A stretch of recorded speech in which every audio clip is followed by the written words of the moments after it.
We're in the Basement Club at Legends Bar in Brighton on the seafront here, and I'm with James Ledward, who is the editor of G Scene. Thanks very much for joining us, James. Pleasure, Bill. I wanted to ask you about Pride. It's been a lot in the press this year. Why have there been so many problems this year with Pride? Where do I start? To understand the problems, it's important to look at the history of the event. This event has been built up over the last 15 years by a group of supporters and businesses that really love the event. The production company that worked with Pride had worked with Pride for the last 10 years. And the first problems started when Pride decided that they needed to put all their contracts out to tender. And as part of that process, the people that had supported Pride over the years felt the tendering process was not fair. And my view on it is that if you have a successful business relationship with somebody, there is no reason why you need to go to a tendering process. And the irony of it is, I think after this event, it'll show that the tenders that they've gone for this year will have put the costs of the overhead costs of the event up. So it's been self-defeating, really. I think that's pivotal to it all, that people have been very, very upset that the long-term supporters of Brighton Pride are no longer involved with the event. That's Wild Ones, who did the production for years, and Wild Fruit, who basically built the event up through their dance tent on the park. Yeah, well, obviously Wild Fruit especially I know about, because they've been strong supporters of our magazine over the years as well. And I know they're a very key part of the Brighton gay scene. I mean, has Pride lost the support of the key members of the Brighton gay scene? Because that surely is a disaster. Well, it's difficult to answer that question. If I speak honestly, I say I do believe they have. But the problem with Pride is that everybody wants it to happen. Everybody understands how important Pride is, and because of that, people very often don't say how they feel about something. It becomes more important for the event to happen for a lot of people than the ethics that go with the event. And so my view is that Pride lost the support of the lesbian and gay business community 6-7 months ago. Post a very difficult meeting they had at the Queen's Hotel last November, they tried to bring the businesses back into the fold through a variety of forums that were facilitated by a very respected gay man in town. And the view is that it didn't work. And my view is that with the present Pride Board of Trustees, there has been a problem with communication. And there's been an arrogance in the way that they have run the event, and they haven't consulted with community. Isn't the solution, in view of what's happened, for the trustees perhaps to resign en masse, and couldn't we possibly have all the main sort of figures in the Brighton gay community on a new board, so that it was seen as something that came out of the community? Well, or am I wrong? Well, I think you need to be very careful, because one of the problems with being honest about what's happened this year is that I'm honest about the way that I report stuff, and so I tell it as it is. And when you do that, you can very easily be accused of doing it for your own personal gain.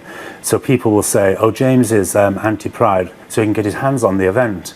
Yeah. Well, let you tell him, I would rather stick pins in my eyes than have anything to do with the event. I've always seen it as a poisonous chalice, and I've never quite understood what motivates people to become trustees of an event like Pride, because it really is a no-win situation.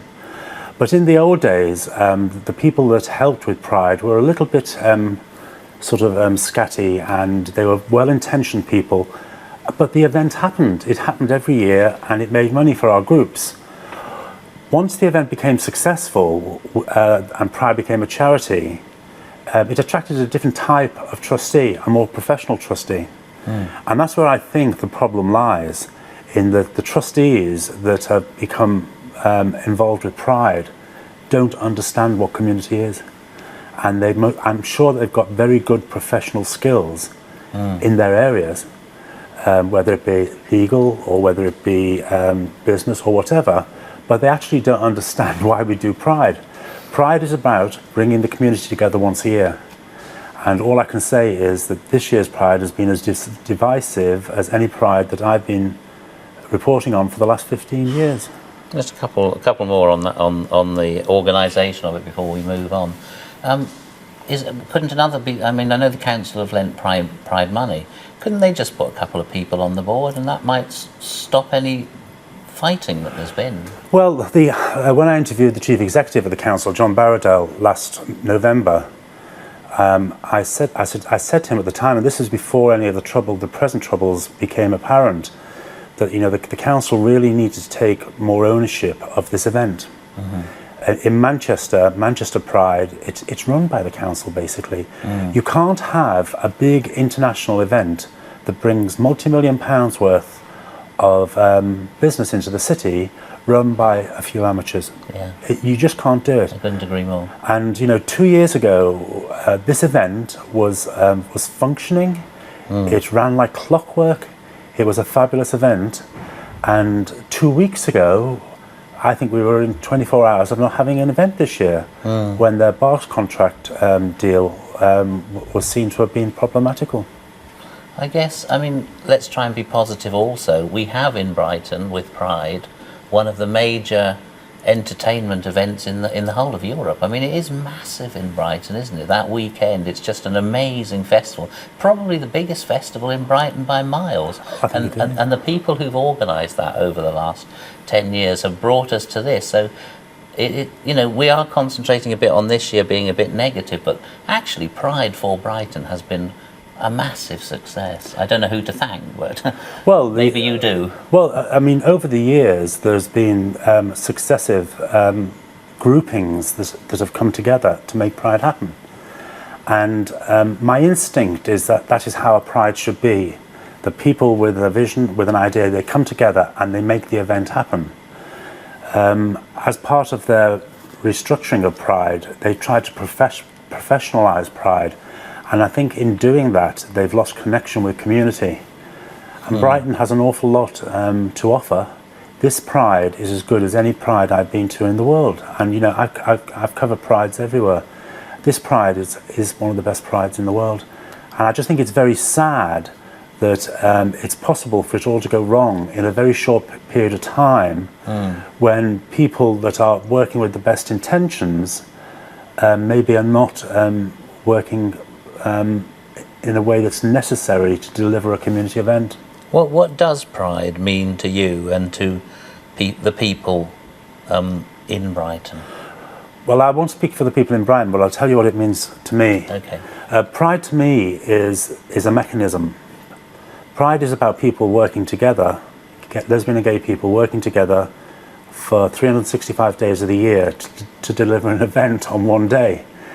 That's our voluntary sector organisations, that's our businesses, all our groups. It's about them working together. Pride should be the facilitator of bringing people together. And this year, we've had a situation where even voluntary sector organisations have announced they're not going to be on the park because they found it impossible to work with the people at Pride.